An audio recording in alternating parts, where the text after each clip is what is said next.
My name is Evan Stevens. Hi, Evan. Hi. And so what do you do? I'm a mountain guide here in Squamish, Okay. guiding rock, alpine, and ski adventures throughout the corridor and the world.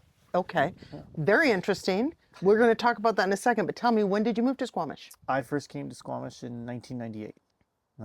Came here as a climber, Mm-hmm. and was just living in my vehicle down by the river, and just living simply and just teaching kids how to climb in the smoke bluffs and all throughout Squamish. Um, did you lived in your van? I was a truck, yeah, but yeah, it's van life. So the original Van van was, lifer. yeah, van was glamorous. Back of truck was simpler, or tents. But it was summer, so Squamish, so the weather was beautiful. So where were you coming from? I grew up in New York, and then I was going to school in Vermont in the States, and then I had my summers off, and I would do outdoor education stuff and come teach kids climbing here, just in the summer times. So you came in the summers in Yeah, 1998 yeah. and you thought, hey, this is some place I'd like to come back to, or? It was a great community of climbers and everything else going on there. I had summer breaks from university, and I came for 1998, 1999 summers, and I met a lot of locals and made a lot of friends around here. And then when I finished university in 2000, I came up and kind of did the same thing and just kept coming back here because I loved it so much. And just kind of had that steady summer job of teaching kids to climb. And it's really what got me in the door for becoming a full-time mountain guide. It's kind of my first job in the profession. So when did you move here full time? I came full time would have been more around 2002, perhaps. Probably bought my first place here in 2006 Mm-hmm. or seven. I can't remember. But I started renting places probably with more substantial income around 2002 or so. So yeah. Okay, Um, so what do you think the difference is between 1998 Squamish and 2026 Squamish? everything but nothing. No, it's a lot of the core people are still the same. A lot of the people who could make things happen have stuck around, and I have a lot of friends that I've known and had for those almost 30 years now. But we've really just seen our town change from typical like more interior BC resource extraction community. It was a logging town, and then we had the pulp mill here, wood fiber. And then when I first started coming, the wood fiber was here, and then it shut down. I can't remember, was that '01 or what was it, 2000? I can't, '02. I can't remember what year wood fiber shut down, but that was like the real significant change to the town. I think that number one, wood fiber shutting down, and then subsequently after that, we had the Olympics announced for Vancouver, for Whistler. And those two kind of things really set us up for the trajectory that Squamish is on now. We had all the highways kind of improve, and then people started to see Squamish as a bedroom community for Whistler and Vancouver. And that more than anything, pulp mill changing, Olympics coming, highway improvements really set up a change in the demographic in this town. And so do you think that change in the demographic it was to your liking, or when you initially came and fell in love with the town, was that to your liking? Or I think I've just evolved with it all. I've grown with it all as it's changed and everything else. I mean, a lot of people think Squamish is just, busy, unaffordable, a lot of these kind of things, but I also see it as opportunities have expanded for what I do. The resources available for what I do, like mountain biking and skiing and climbing and all that stuff, is just better than it was before. And the access to all those things is better than it was before. And the opportunities and resources available in this town are even better than they were before.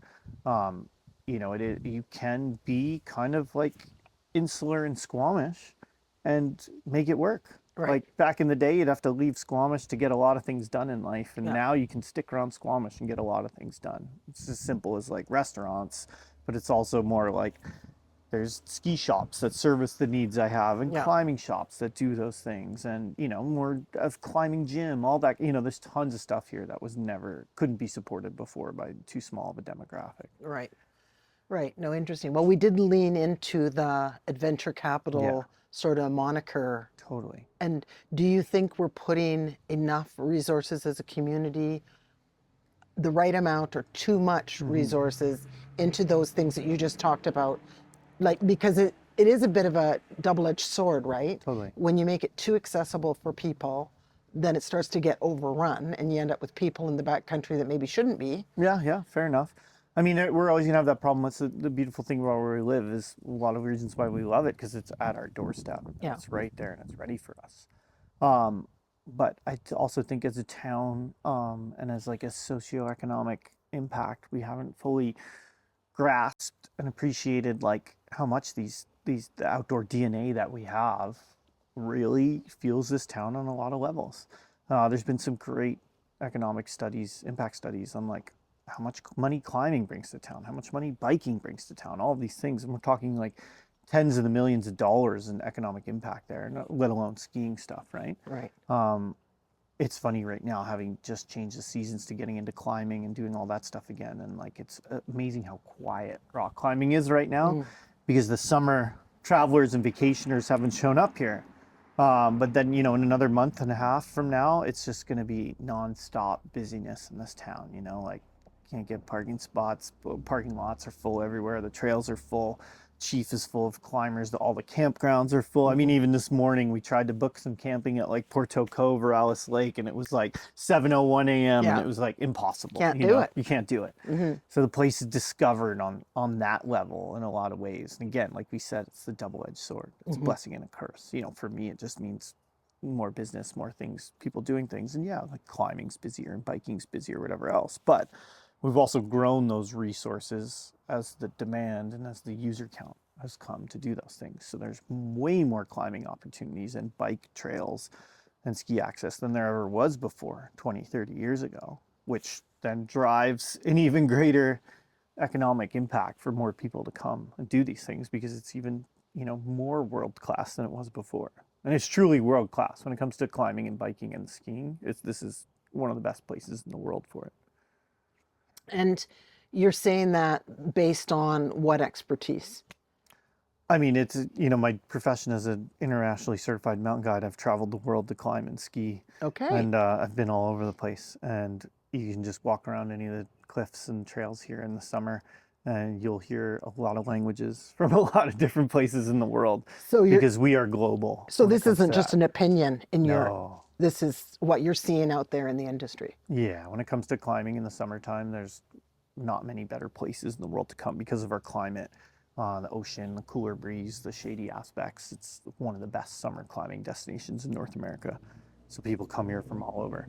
And our bike trails here are unmatched in the world, this corridor. Like how many major bike brands do we have and outdoor brands that populate this corridor because this is where people come to do things. Like, Crankworks in Whistler is like a global event. It is one of the busiest, I think it's the busiest beds per capita of bookings in Whistler. I think it's their busiest time of year is Crankworks, right? And so that shows you it's not just the skiing or traditional things, it's these new things that have come along. And as we talked about before, we need to see this as just as important of an economic resource, as everything else is, right? Like we came here and it was climbing and it was the extraction of timber and all those kind of things it was a huge economic driver. But here we have this unbelievable renewable resource that has, the impact is just more traffic and more people around. But the trails are going to be here every year. You just work on some maintenance. The cliffs are going to be here. They're not going around every year. Right. So it's this like renewable, consistently extractable resource that we have at our grasp to fuel a lot of continuing economy with that stuff. So you're seeing it as a lifestyle and an economy equal. Yeah, totally. And we have a lot of our that's new fair. generations of people that have moved here because they want this lifestyle and they want these things Right. that are here, right? It's like, it's funny, we've seen a lot of growth in like, condos and things like that in town, but it's a struggle for a lot of people because they all come here with their skis and their bikes and all their other gear. And if you don't have a garage, where are you putting everything and how do you go to Right. somewhere, right? So it's kind of it's funny in Squamish because no one uses their cars in garages because they're filled with toys. Snowmobiles, dirt bikes, everything, you name it, right? That's what the garage is filled with. So the community is perfect for you. Yeah, I mean, everything's got its troubles and its growing pains, and so everything's going to have its tough spots. But I haven't found another place I'd rather live in the world. Yeah. You know, there's other places I'd be perfectly happy, but just such a nice mix of everything around here. Yeah. Yeah. Okay. And are you a single person? You have a family? I'm married. My wife, Lori, she's a physiotherapist here in town, and I've Okay. got a little 4-year-old girl, Okay. So Laura. you have the family and they all have all the things they need as well. Yeah, I mean, my wife, Lori, is a physio, and she runs her business out of our house here, and she has a long-standing clientele. I've been in the corridor for a while, and perfectly sustainable business at a home here. And then, little girl's happy in school here, and all the resources she has. So we do a ton of fun things around town with her all the time. So lots of stuff to do. Okay, well, that's good. Yeah. That's good to hear because it's been a while now since I've had a young family. Yeah. And so I don't, Totally. don't know what's going on there. Yeah. So let's circle back to your actual job. Yeah. Let's talk about what that job is. You mentioned it's mountain guide. Yeah. And tell me how, for one thing, how does one grow up to be like to live the dream? Because it's almost like Peter Pan, right? I mean, a little bit. I mean, I facilitate people's holidays and vacation time with like their activities and make their like cool adventures come true. So yeah, for me, I love my job because I get to just like, I'm going to take you up the Chief, or we're going to go heli skiing in the mountains around here and like do the things you always dreamed about doing. So to do this, to become an IFMGA mountain guide, it's it takes the average person, I'd probably say 6 or 7 years to get my certification. And you have to have a pretty robust personal resume of experience to get there in skiing, climbing, and alpinism, mountain climbing, just to even get accepted into the program. So you have to already be able to do those things, and then you take. At a good level too.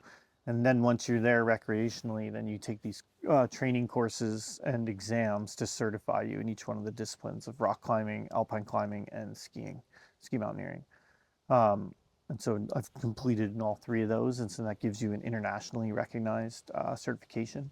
There's probably about 220 maybe in Canada that have my same certification, about the same in the US. So it's not a huge number Right. of people. It's hard to make all three happen. And then another one of my jobs too is I train and I certify guides to get this certification as well too, in all those kind of disciplines. So it's another part of my career. Okay, so I'm going to ask you a question in a moment about, some advice question there in a Yeah. moment. But before I do that, so your clients, are they from the Squamish area? Do you mostly climb in the Squamish area? Like, do you mostly take them out in this area, or where are they coming from? Those? I'd say most of my clients are like Western Canada, if not Lower Mainland centric, Vancouver, Squamish. Okay. I mean, part of what makes this corridor amazing for this job is that like my job doesn't exist unless I have people that come to want to do these things. Right. And so it's multifaceted. It's the world-class opportunities that exist here, and it's the proximity to population / major airport / international destination like Whistler. Yeah. So it's pretty easy to get people here. And then once they're here, they want to do these things. And it's, a lot of places in the world, people just hire guides to facilitate those adventures to come and do stuff. Just last week, it was, this week I've guided a bunch of days out. And, one day was a group, a couple who's neurologists in North Vancouver and West Van.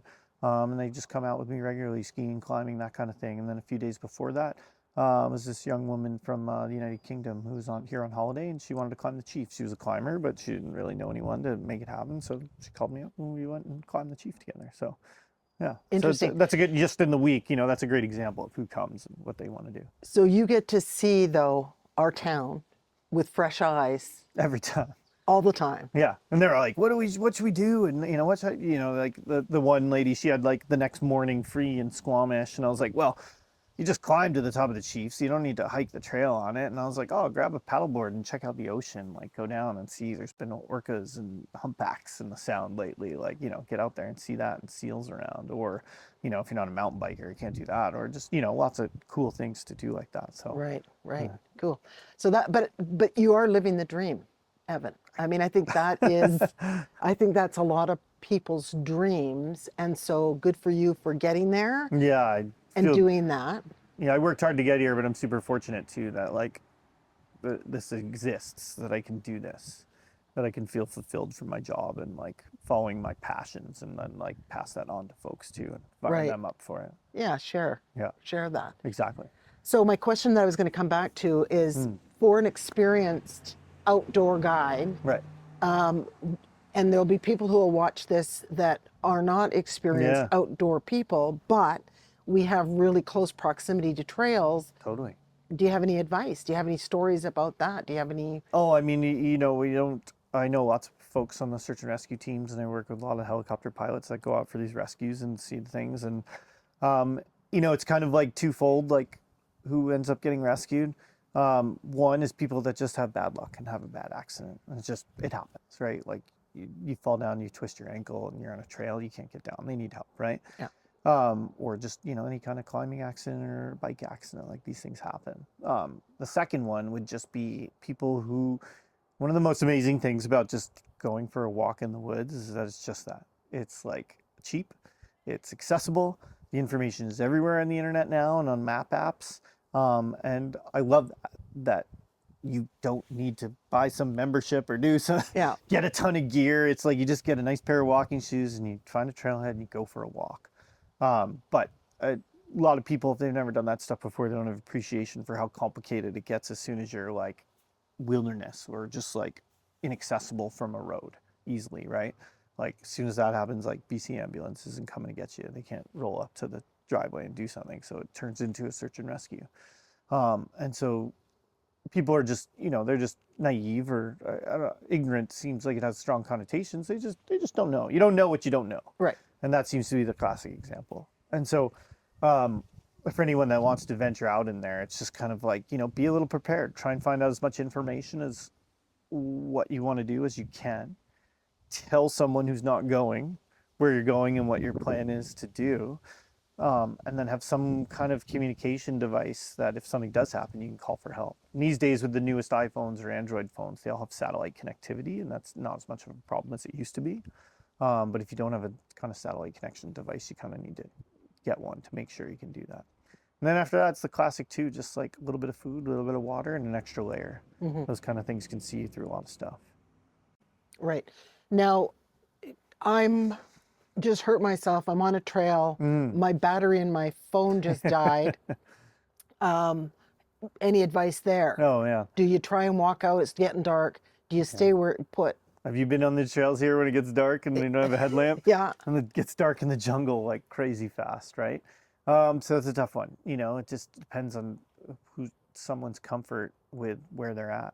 A lot of these trails, if you're an easily accessible trail, you'll probably see someone pretty soon. If you're unsure of what to do, and here's the thing, if you left a plan with someone at the time you're expected to be back, then if you can't with absolute certainty go back the way you came and get to where you started from, then you just sit and wait. And you have faith in the people that you checked out with, that they're going to be like, they're not here.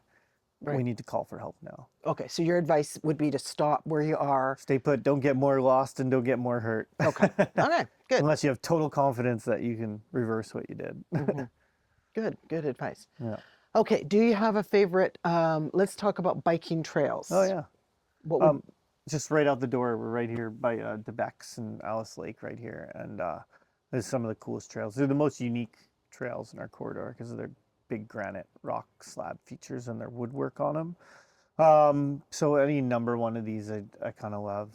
I wouldn't be a favorite specific per se, like Rupert's a great one, and then Pleasure Trail, which comes off the top of Debex. Those are probably two of my favorite trails right here. so when you bought this house, I bought the lot and built the house. okay, so when you bought this lot, was it because of the trails? Twofold. It was like, well, I always wanted to, I've built backcountry cabins and that kind of thing before, so I always wanted to just be hands-on with building a house. So I did the owner builder ticket and did the, you know, it was kind of, I was the general contractor for the job, and I kind of had hands-on for every little part of the job except drywall, because I hate drywall. But yeah, no, helped, you know, did that. And part of the intent was like, I didn't want to be in the floodplain. I wanted a sunny spot, and I wanted to have trails out the door, because the ability to just jump on the bike and go on the trail like right out the door without having to drive anywhere is truly special. And then plus I work in the mountains skiing a lot in the winter, and where we are it's just right onto the highway, and super close. There's one traffic light at Depot Road until you get to Whistler, so Right. it doesn't get much easier than that. Yeah, no, that's Yeah, nice. So you were quite purposeful about where you lived. totally. That's excellent. Yeah. Um, do you have, okay, so are you a sole proprietor? Are you I'm a, incorporated. okay, a contractor? Do you like, Well, I do a do little you bit of work with everything. others? So, Yeah. So my one little business is Zenith Mountain Guides, mhm, and it is incorporated, and I have a few guides that work for me, with me as well. You know, I've tried to bring them on as being part of the company and give them kind of stake in it. I've also, like I said, I've worked as a subcontractor for a few other places. I've worked with local heli ski company in town, Coast Range Heli Skiing, for a couple of years. And then the Association of Canadian Mountain Guides doing guide training and certification stuff. So yeah, a little bit of everything, piecemeal sometimes. Being a seasonal worker with bits and pieces to fill in things. right. And I guess that's part of the adventure excitement is, Well, I love seasonality, and there'll be a lot of times in the winter where I'm like, I've worked every day for like 3 weeks in a row and haven't had a day off. But then right now I'm working like 1 or 2 days a week and I have a bunch of days off. And it's like, oh, yesterday midweek, I'm gonna take my daughter and go down to the aquarium in Vancouver or do whatever, do some gardening projects or whatever. So I like kind of the seasonality of the work and having some breaks, and then that my job changes every 6 months too, from being on the snow or to being on the rock. It's nice to keep it fresh. fantastic. Yeah, it is. It really is. You Yeah. know, how can you get tired of the office? Exactly. Yeah. Yeah. And when I have to do office and admin days, it's pretty tough on me because I'm not built for that, but that's just life. Okay, so now I'm going to talk about, and this might be controversial, so Mm. feel free to stay out of it if you Yeah. Yeah. want to. But the couple of big projects that are going Totally. on around our town, Yeah. one being the gondola, not Yeah. huge, but it is, Yeah. it's significant, Yeah. changed, a lot of, Huge change to our town. yeah. Yeah. And the other would be Garibaldi at Squamish. Yeah. Do you, And wood fiber too is another big one around yeah, here also. sure. So do you want to talk Yeah. about those sort of things? Yeah, Because, no, I think they're really reflective of I think some of the values I have in this town, and some of the way things have changed. And I'd love to see people change their perspective on some things too. So the gondola, I think, is one of the greatest examples of kind of something coming into town that's been like, at first it was pretty controversial because they wanted to put it up on top of the chief, and then it was like, no way. And so then they went from like a gravel pit to a log sort dump, up on the hillside. And it's weird because they took, they did a land swap, like they run through the park, and the park gave them a land swap through there and took land out of the park, which I don't love that precedent. But it has created this place for people to come and visit. Like that's it. They're not going to do much more growth or expansion on there. Maybe a couple other things up at the top, but nothing massive. But they're huge players in the community. They employ like 60 to 70 people year round. And they have a long game in play of wanting to be a part of this community and involved for 100+ years. If you talk to Kirby, who runs it, like that's their vision.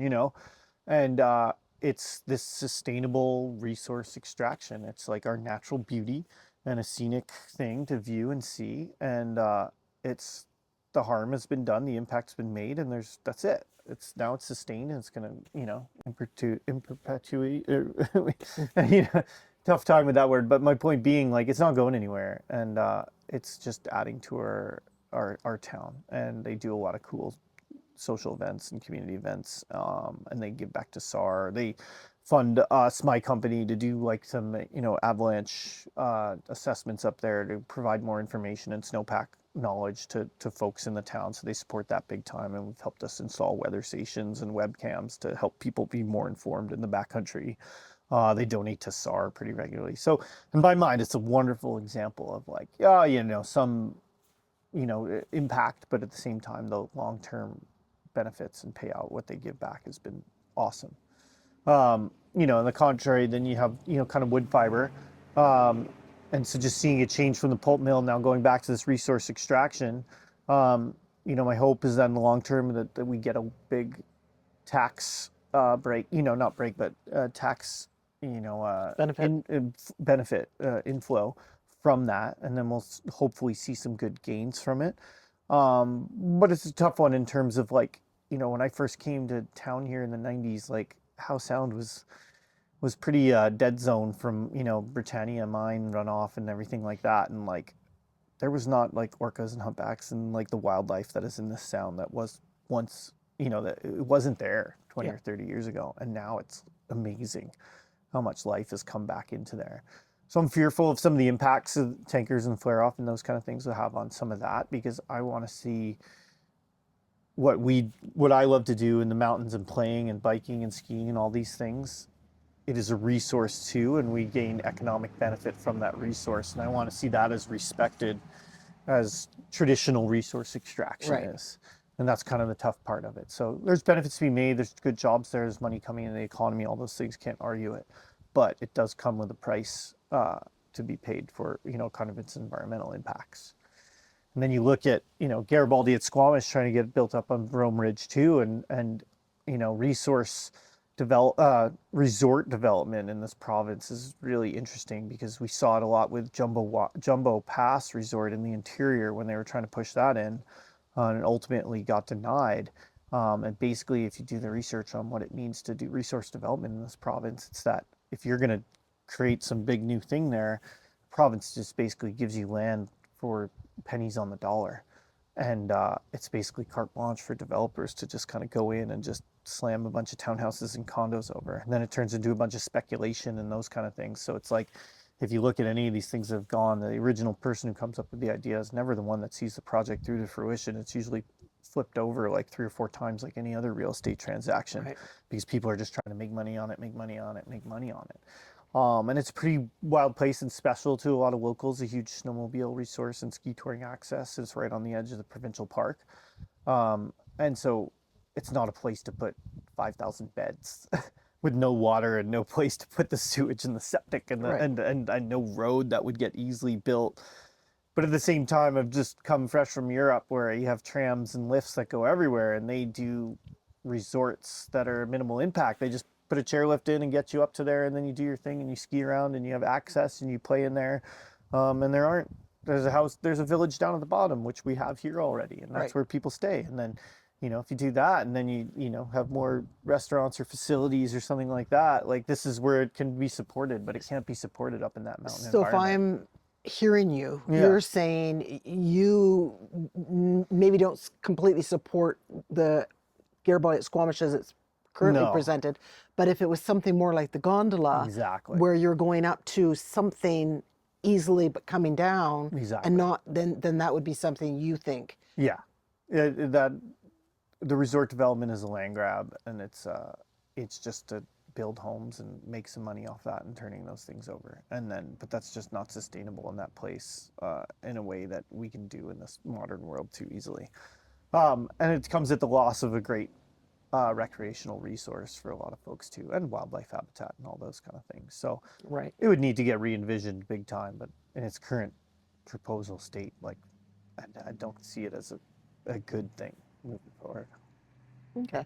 Yeah. Thank you for that. Mm. That's interesting. And I mean, so people have their opinions on Oh, all of those course. 3 things, but for somebody who makes their living in the beautiful outdoors, Yeah, that's an interesting perspective. So totally. I I feel like appreciate I that. have to take not a heavy opinion on it, but I have to support the industry, and then like, training and seeing the younger guides come through and what brings people here and keeps people here and all those kind of stuff. I Right. feel like it's a segment of the economy that hasn't had as loud of a voice as resource extraction or development has had. Right. I feel very underrepresented in that regard when you come to bat against those big players. Well, I mean, I think your initial point where there's 220 guides in all of Canada. Well, just full mountain guides, like in my certification. Yeah. When it comes to ski guides and rock guides and hiking guides and alpine guides, we're in the Gotcha. thousands now. Okay. Okay. So it's not as big of an economy as Right. other things. But don't forget, every person that comes here climbing is then like eating in the restaurant as they visit, or they're going skiing, or they're going, you know what I mean? So Yeah. it's like, it's everything that gets impacted from that.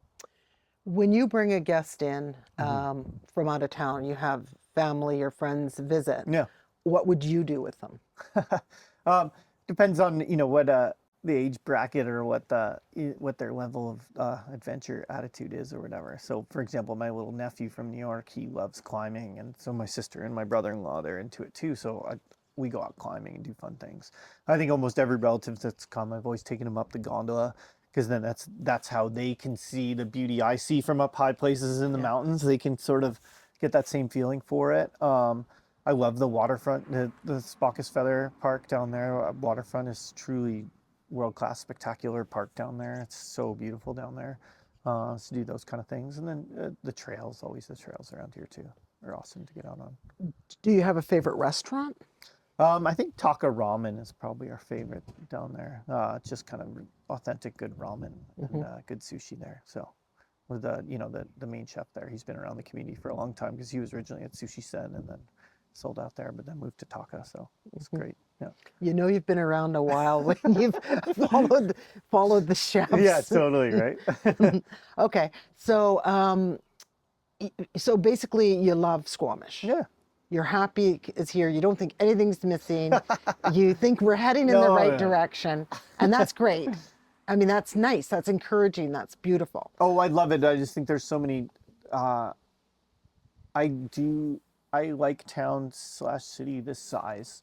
I'm a huge proponent of I do like talking politics and getting involved in a lot of things, but it's when you're in a town this size, your vote matters for who your MLA is. Who you're our last few elections has been 60 votes, 30 votes, deciding things. Even the councilors, those positions, those are huge, and the amount of people live here and they don't vote in their local elections, and then they want to complain about things going on, and you're just kind of have you showed up to a town meeting or done any of these things or Right. met the candidates?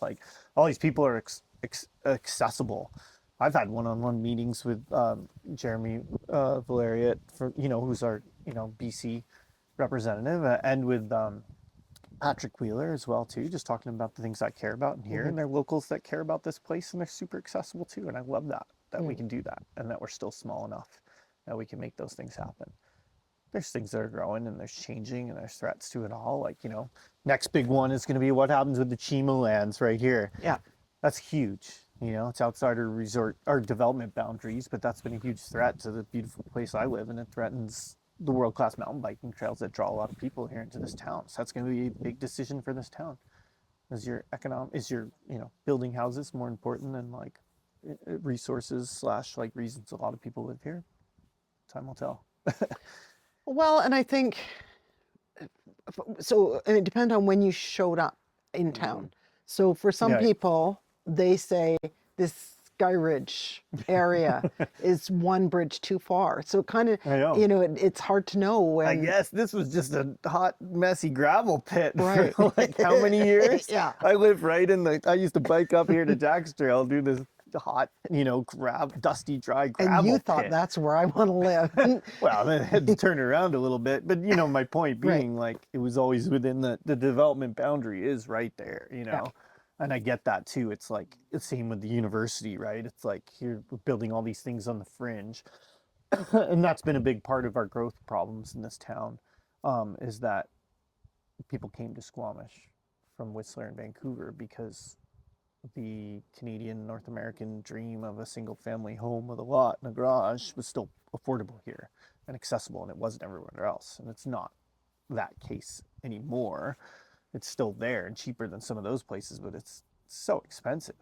And so we developed in that way, and it's just we're so sprawled and stretched out that it's crunched our infrastructure, water mains, sewage, transportation, you name it, right? And so we didn't have the tax base to catch up with these things, and we're stretched thin on that. And then people want all these resources, but we can't have them because we're too spread out and diversified. And then we densify and we put in these 6-story buildings, and people are like, no, we don't want to see that either. But it's just how are we can't have one without the other, and everybody wants to live here. And the reality is densifying in some of these neighborhoods, you get into Garibaldi Estates and densifying there, that's another tough one too, right?